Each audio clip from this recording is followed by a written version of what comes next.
In this tutorial, we will focus on diffusion and how to model diffusion in openFoam. We'll use this also as an opportunity to give a brief overview of the file structure and how to navigate and run openFoam files just from a fundamental point of view. And so we'll look at openFoam, but first we'll introduce the problem of interest here, and that is this 2D block. Just looking at the temperature distribution, we have the top wall at 500K, we have the side walls and the bottom wall at 300K, and we're looking to find that temperature distribution throughout the domain. We're going to take the material to be aluminum, and that's the approximate thermal diffusivity that we would adopt when using aluminum. That being said, for a steady state solution, the temperature distribution itself is independent of the material.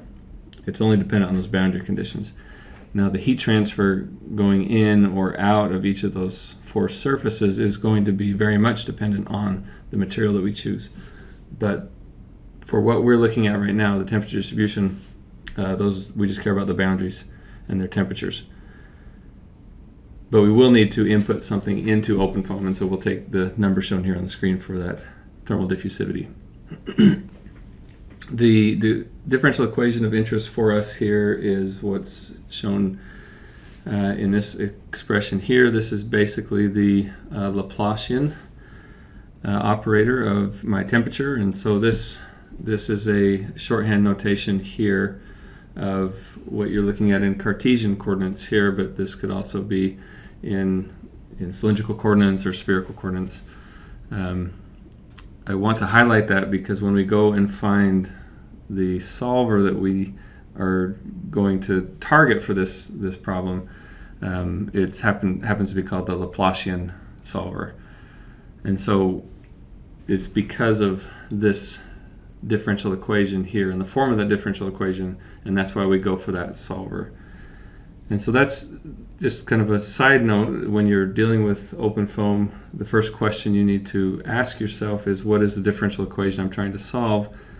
And is there a solver in openFoam already that handles all the terms that I need to account for? And so we'll dive into detail in subsequent tutorials, but for now, you'll be given the files. We'll simply run it. We'll talk about them on top level and then dive into them later on. But this has an analytical solution which is beneficial for us because we want to know how good our simulation is. We want to know that we're doing it right, and once we are confident in that, then we want to know how close it is. What is the error in there? And so since we have an analytical solution, you can do separation of variables, apply boundary conditions. If anyone's interested in a detailed derivation of this, let me know and I can point you to some textbooks. But suffice it to say, this is my solution. The caveat in this, and we'll talk about this later on, is that it's an infinite series solution. And why is that the caveat? Why is that a potential issue? Is because when we go to predict the analytical or the perfect or the true data point, at some point we need to take that infinity and make it some capital N. We need to take a finite number of terms, and so that's not going to be a problem in most of the domain until we get to this top surface here. And what you'll find is that these oscillatory nature of these sine terms can be problematic when we get extremely close to this boundary here. Even though we know it's 500K, this mathematical form of the solution gives us some oscillating issues near that boundary. And this theta that we're looking at here for this series solution is basically a normalized temperature. And so since we have two temperatures, 300 and 500K, if you look at the definition of theta here, it's basically going to go from 0 to 1. And so at these three surfaces here, I'll have 0 for theta, and at this top surface, I'll have 1. And so for theta, we expect everything to be between 0 and 1. For temperature, we expect everything to be between, obviously, 300 and 500 K. So let's just talk real quickly about what the analytical solution would look like.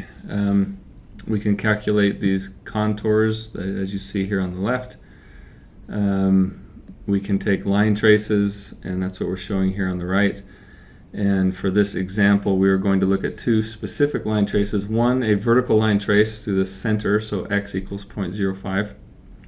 The length of my domain L, vertical and horizontal, was 0.1 meters. So I want to go half that, x of 0.05, and then I chose y of 0.085 just to give me something that didn't look like a second order polynomial.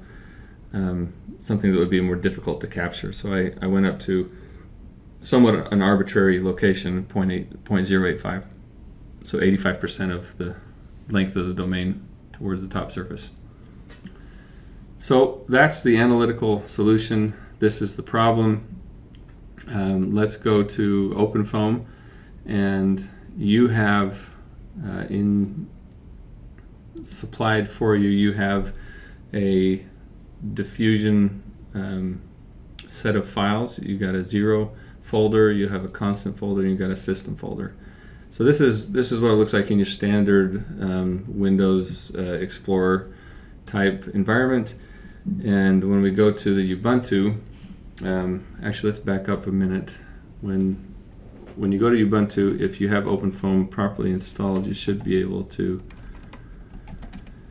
type change directory, you do the $sign and foam tutorials, and if I list all of the folders and files that are available to me there, these blue ones are all folders, and so these are different types of solvers. And I mentioned before, am I looking for heat transfer, am I looking for combustion or compressible or incompressible? Then I'll look at different solvers within those folders. So for instance, if I go to heat transfer, then I can see I've got a solver called buoyant pimple foam, another one called buoyant simple foam, and CHT, which is conjugate heat transfer multi-region foam. Those are not the ones we are going to use today. The ones that we'll look at today are in the basic folder. And in the basic folder, we have 3 of them. We've got a scalar transport foam, which is basically the scalar transport equation that we have derived together at the beginning of the semester. Potential foam, which assumes that you have a 0 viscosity, so extremely high Reynolds numbers. So you can get rid of some of the terms in the Navier-Stokes equations. But today we're going to focus on this Laplacian foam. And for the same reasons that we mentioned before, namely that the equation that we want to solve here is the Laplacian of a scalar of this temperature. So if I come back here and I look at what's inside that folder, Laplacian foam, I see that there's a folder called flange. And all this is an example, a tutorial from this installation of openFoam that you can run. You do not want to run that in this particular folder, because that's going to, if you can indeed run it, then that's going to overwrite the tutorial itself. And so you want to leave these clean. You don't want to touch these. And so you want to copy. If I was going to copy this, I would take the entire folder flange and I would copy it up. Let's see, one more.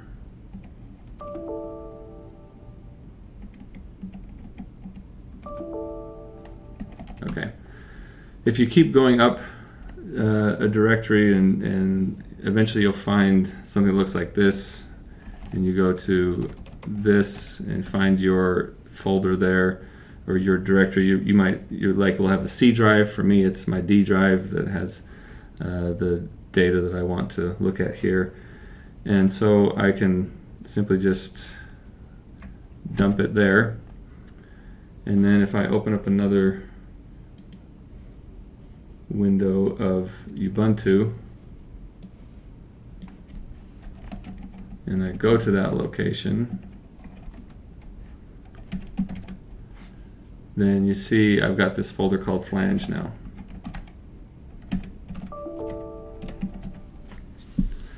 And so within Flange, it's the same files that were in the tutorial folder, but I can run this. This is not the easiest tutorial to run. It's an easy tutorial to run. It's not the most instructive tutorial to run, because everything is in this file called all run. And so if I do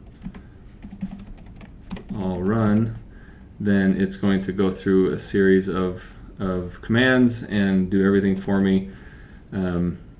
This flange.ans, this is a ANSYS file. This is a solid file that then well, let me take a look here. The command nano is going to give you a peek into the file. So if I do all run, so one of the commands I'm going to run here is to convert it from an ANSYS file to a file format that I can use in openFoam. This next line is going to run the application, so it's going to go and find what solver I've chosen to use, which is built in some other files, and then it's going to convert it to these different formats that I can use in different softwares.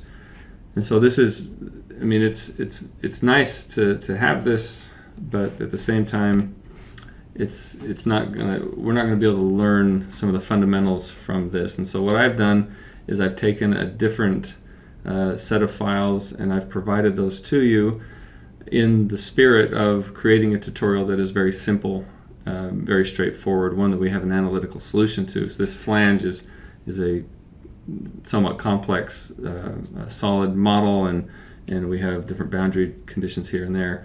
But I did want to give you an idea of what was available to you in the Foam tutorials folder.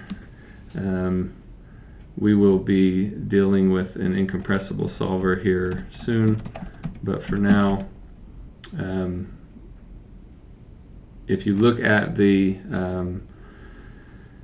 user guide for openFoam, then one of the very first tutorials is going to make use of this icofoam, this incompressible solver. And we'll discuss that in subsequent tutorials as well. But for now, let's take the files that I provided to you and let's go run those in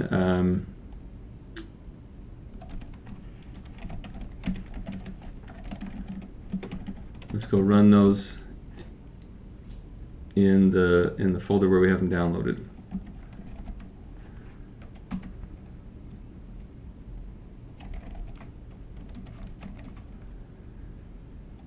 So I need to navigate to that folder.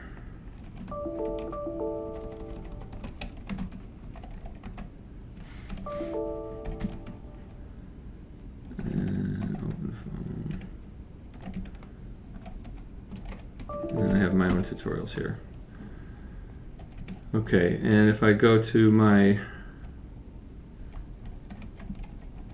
diffusion, it's a block and I have Dirichlet boundary conditions. So if I go in there and I have 3 folders, a 0 folder, a constant folder, and a system folder. And you see this is exactly what I'm looking at here now. So in my 0 folder, I've got a file called T. So if I change directories into that 0 folder, I've got that T. I can look at it here in my Ubuntu window. I can do the same thing here in Notepad++. So what we're looking at here is a standard header, so you know what version of openFoam you happen to be using. This gives you dimensions of the scalar field. So this is temperature, And the dimensions vector here is a vector of 8 elements, and these are the fundamental units. So the first one is kilogram. So this is mass, length, time, temperature. I think this is moles, so like quantity. This one I think is current, and this one's I think luminous intensity. But you see that we have 0 everywhere except for that fourth one, which is temperature, and so we have units of Kelvin. And this line here is creating an initial condition. So I'm saying initially I have 300 degrees everywhere, and then at time equals 0 I'm going to impose some boundary conditions. And I'm creating 3 different categories of those boundaries. I have a top wall, I have side and bottom walls, so I'm grouping those other 3 together, and then openFoam is always going to be a 3-dimensional analysis or simulation, and we just need to take the appropriate steps to make it a 2D analysis, and that's what this is right here. So this is the front and the back, so in the page, at the page surface and some distance into the page, and we just have that type as empty.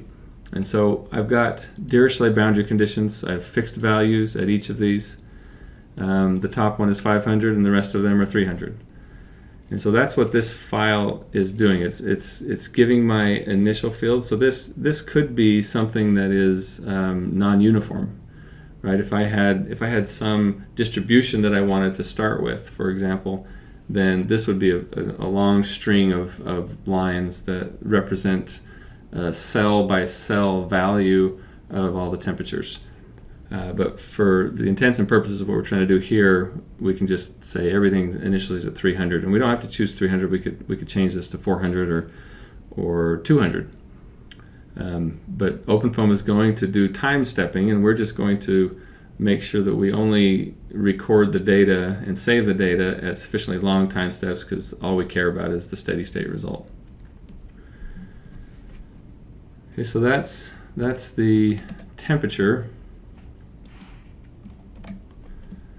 And then if I go out of this and I look at the other folders, let's go to the constant folder now, and we'll look at this one just using nano. Actually, let's look at the files in there. There's only one file called transport properties. Again,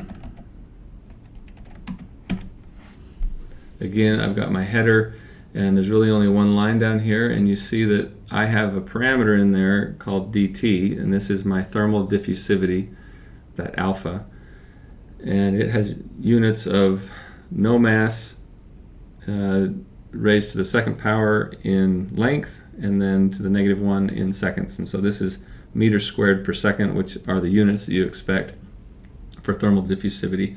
And then I'm multiplying that by this 1e to the -4 out here. And so this gives me my units, and then I got the number that's tied to those units. And so the only transport property that I need in this simulation is that alpha. And if I go back and now look at the system folder, I've got a number of files there. We'll first look at this block mesh dictionary, this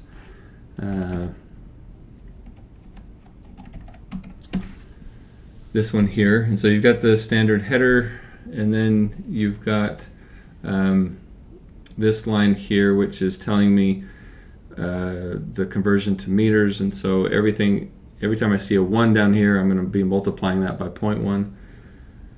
And what you do, so that there's a couple different ways to create your mesh, and this is the most fundamental way. And if you have a very simple domain like we do in this case, a square domain, then this is a really convenient way to handle it. Now if you have complex geometry, there's going to be other tools that we're going to want to take advantage of. And most often what we do in that scenario is even create the mesh in a separate software. There are some things within openFoam that do a respectable job, but most of the time, at least in my group, we will use different meshing softwares and then convert those to openFoam native format. But in the block mesh version of creating the mesh, you first create vertices. So these are points in your domain, X, Y, and Z. And you see that I have 8 points, and so I'm creating this this cube basically. And so my first point 0, 0, 0, and then I got 1 in the x, and then 1, 1, and then 0, 1. And then I repeat those 4 xy coordinates at a value of z equals 0.1. And so I have to give some depth. Even though I'm doing a 2D simulation, I have to give some depth into the page in the z direction, because again, openFoam has to work with a 3D domain. And so I take these points now, and these points are going to be numbered 0, 1, 2, 3, 4, 5, 6, and 7.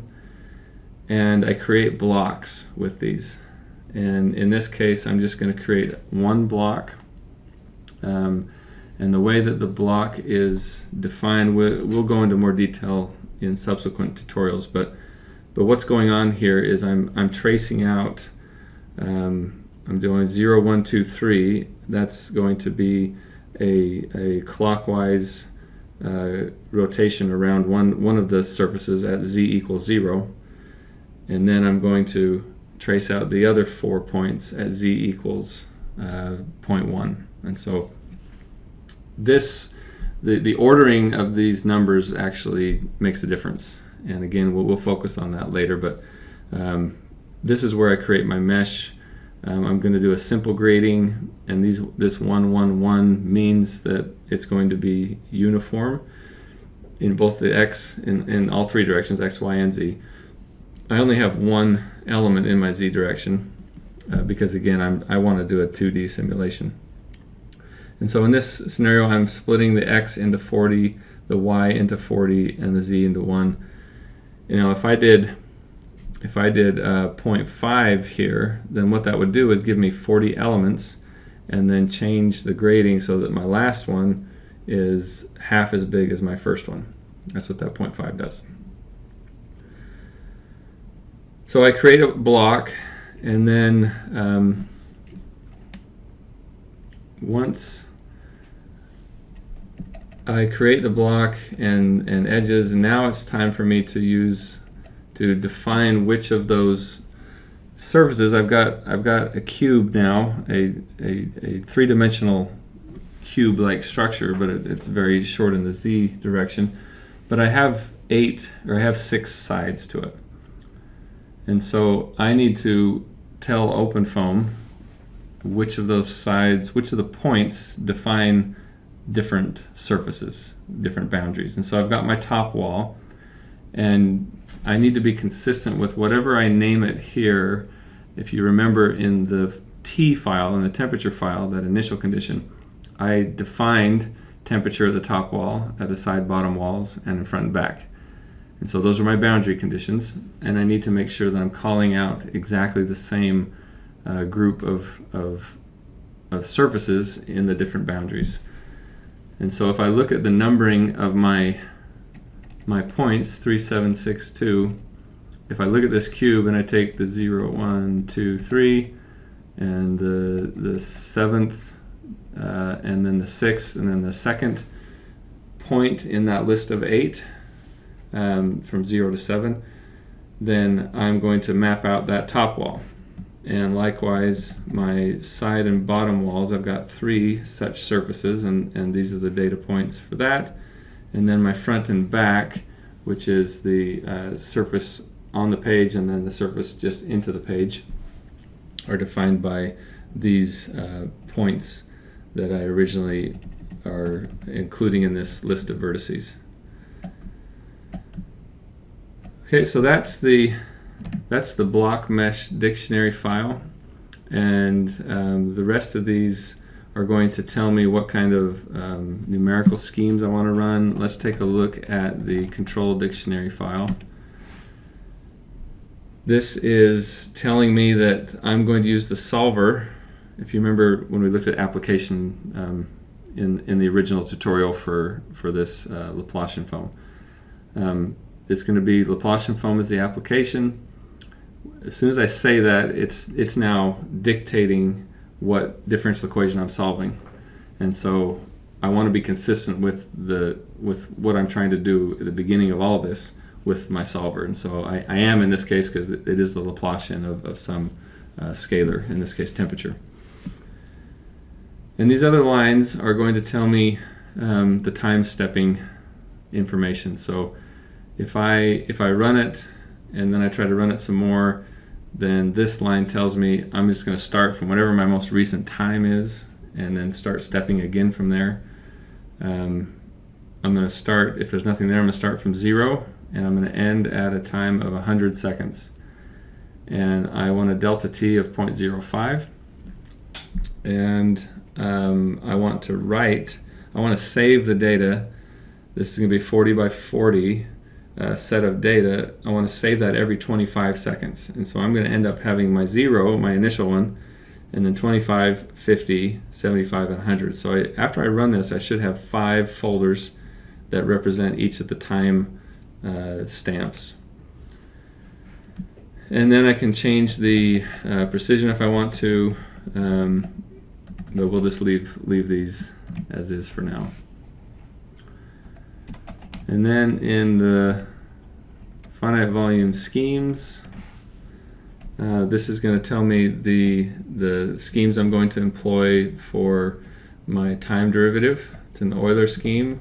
For my gradient schemes, this is a Gauss linear. For my divergent schemes, I don't have anything listed there. For my Laplacian schemes, then I'm going to use a Gauss linear corrected. And so for the most part, we'll just leave them at the defaults. We will explore changing these up at some point in a later tutorial, but for now, let's just run with what we have, and we will just become familiar with what these files are and why I should care about them. Okay, so this tells me my solvers, and so you see I have a solver for temperature, and I don't really have anything else. I have a simple solver here. We'll talk about the simple algorithm later, but it's not pertinent to what I'm doing here.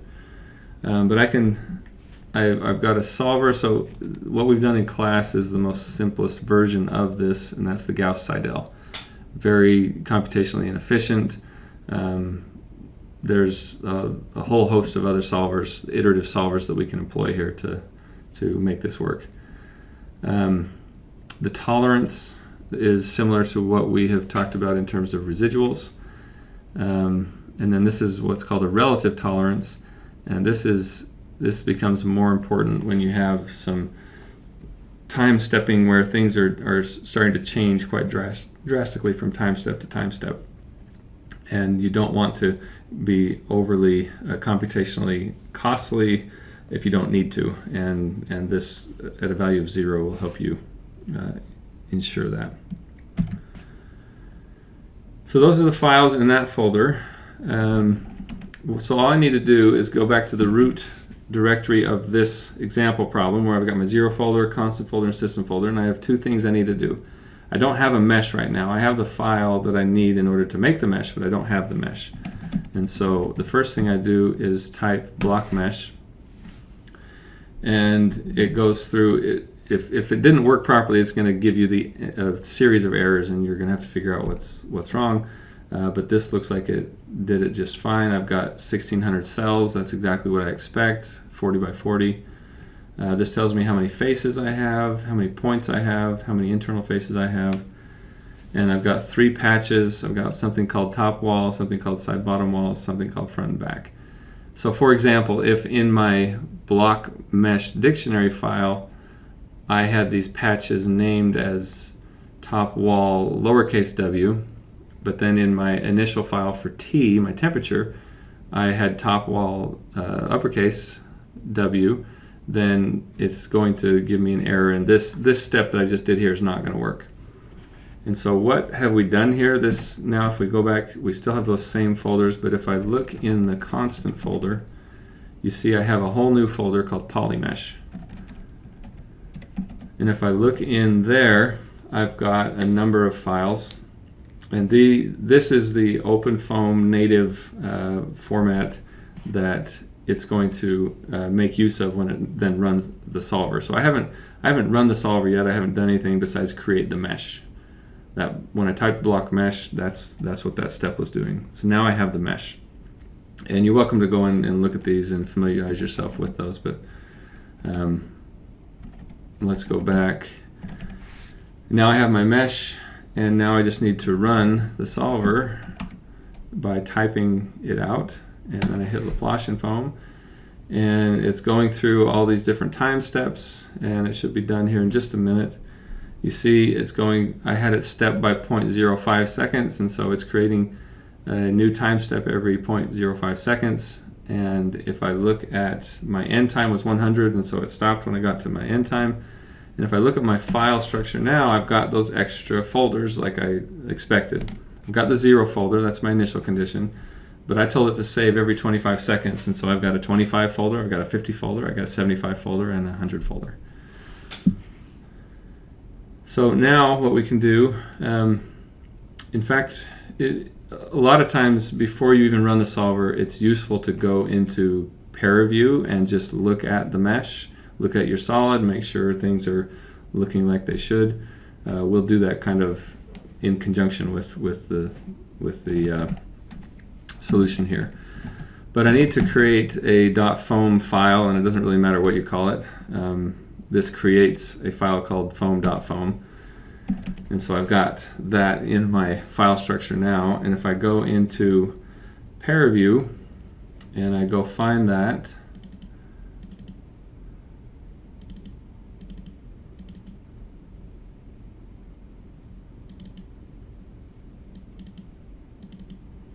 here, and I've got that same folder and files that I was looking at in my Ubuntu window. I open that up and you see nothing here, but if I click on this eye to make it become visible, now I've got this square domain. If I left click and just kind of drag, then I can rotate it. I can send it back to any fundamental view that I have here. My right mouse button will zoom in and out, and then if you have a middle button, that's a pan. You click and hold that middle button and you can just move it across at a different location. So what I'm going to do is I'm going to look at the surface with my edges, and so I can visually see, okay, I've got uniform mesh just like I thought I did. I've got 40 elements in the X and 40 elements in the Y, and if I click this and rotate it, I've only got 1 in the Z, so that's exactly what I wanted. Go back to this. So usually after you create the mesh, then it is useful to go into ParaView. You don't have any results to look at like temperatures or velocities, but you can at least look at the mesh and make sure that it is looking like you anticipated it. But because I've already run the solver as well, I have additional parameters in here that I can ask it to plot. So I'm going to get rid of the surface with edges just because there's too many of them there. But I can look at T, temperature, and so I've got, I'm going from 300 to 490, 500. So I expected 300 on these 3 boundaries and 500 up here, so visually, just qualitatively, it looks good. And I've got the same thing on the other side, which is exactly what we would want it to be for a 2D simulation. The difference between this temperature and this temperature is this will give me the cell value. So you see the discretized nature of the domain. You see specific values for each finite volume there. This is like an intelligent interpolator between neighboring points. And so I can take this data now and I can start to analyze it some more.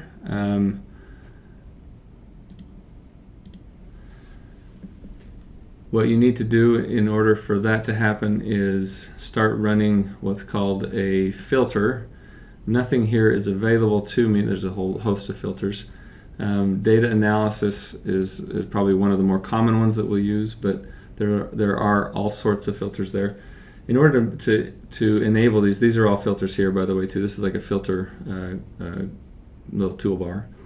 So if I just hit apply here, and now all of that has been loaded, so now I have access to these filters. The one that we're going to want to use for these line traces is this guy right here, the plot over line. I can also access this from data analysis, plot over line. I can also go alphabetical to and find my plot over line there.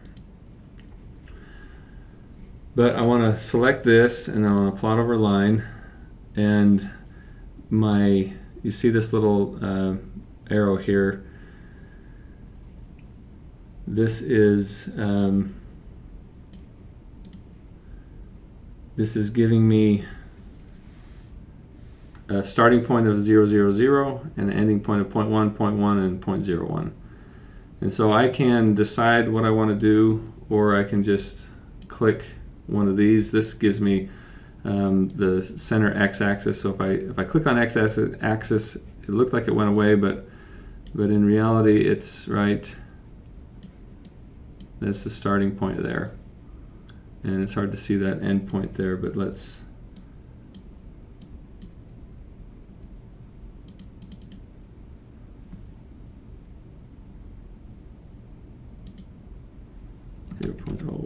0.1 for my x, and then my y, I want it to be constant 0.5 or 0.05. And now I've got that line going through the center of my domain in that x. I accidentally hit the dragged it away.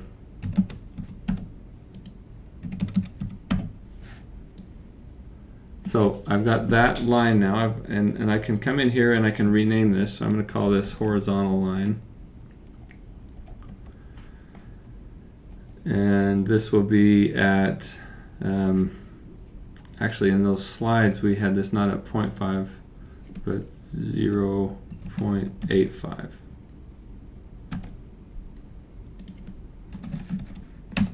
And that's my y value. So that's, I want to look at those same line traces as I had in the analytical model that we were just looking at in the slides. Okay, so then I've got, I want to click on this guy again on my solid model, and then I want to create another line trace. Actually, let's come down here to this one and just hit apply. We should see another window pop up, and there it is. You'll notice that I've got temperature there, but I've also got all the gradients in there, and so one thing I want to do is get rid of, I want temperature, but I don't want to see the gradients in there. I just want temperature. Okay, so I've got that horizontal trace. So now I come back up here and I'm going to add another plot over line. We'll call this the vertical one. And for this one, I'm just going to click on the y-axis. Let's see if that gives us what it should. And so this is halfway through the domain in x and 0 to 0.1 in the y, so yeah, that looks good. And I see it starting down there and coming up through there. So if I hit apply there, this gives me another line plot. And in a similar fashion, I need to go through and get rid of those gradients because I don't want to see those. Don't need to see those.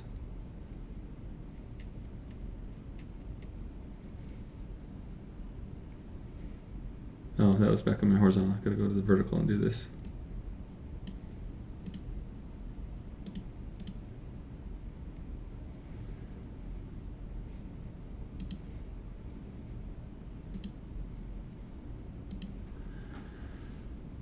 Okay, so I've got these two lines. I can go through now and I can change the color. I can change the label on it. So let's make this one a different color. And then let's go change the label here. This one was my horizontal. And then I come here to this guy and I change its label to be vertical. And so I've got these two line traces here, and I've got my view of the solid here, and if I want to save this data and plot it in some other software, then I need to select one of these two first and then just save the data. And the format most likely that you would use is a CSV file. And so this was my horizontal data. And in this next step, actually we're going to cancel this. Let me show you one more thing. I forgot. You notice this time is on the very first one. And so I want to go to 100. And it didn't look like it changed that much, but I definitely want to know that I'm at steady state.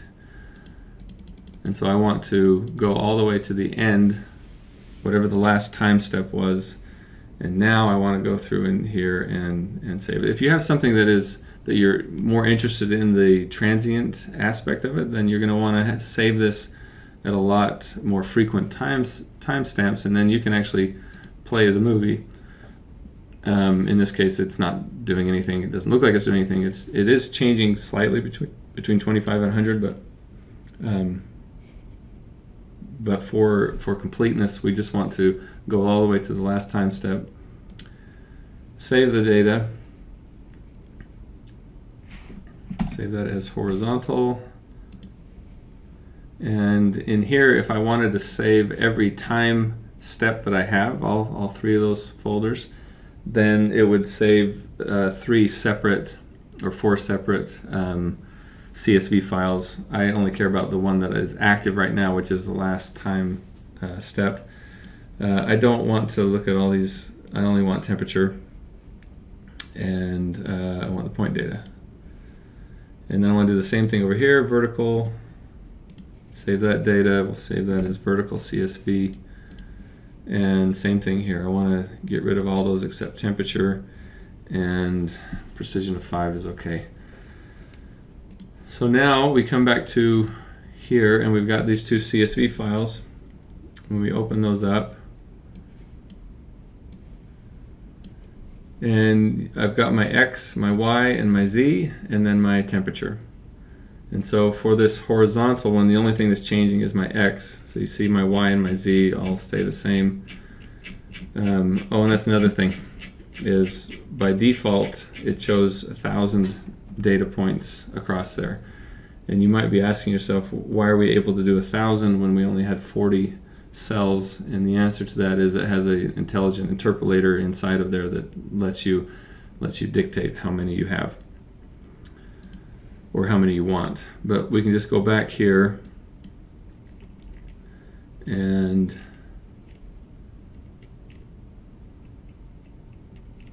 change this from 1,000 to 40, and then come in here and do the same thing and hit apply. And we'll have to go in and resave them. This is my horizontal.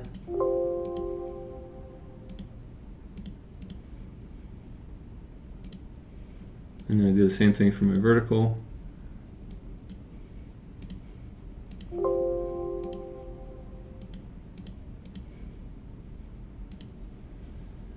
And now when I come back in here, I should have the 40 data points. And what this is not the cell centroids. This is, I have 40 discrete elements, finite volumes that I've split this up into, but it's giving me data points at the edges of each of those. And so my centroids are actually in between all the points that are listed here. And this should be evident to you as you look at the X location when I have the first point as 0. And if I look at the total length was 0.1 divided by 40, I have 40 elements.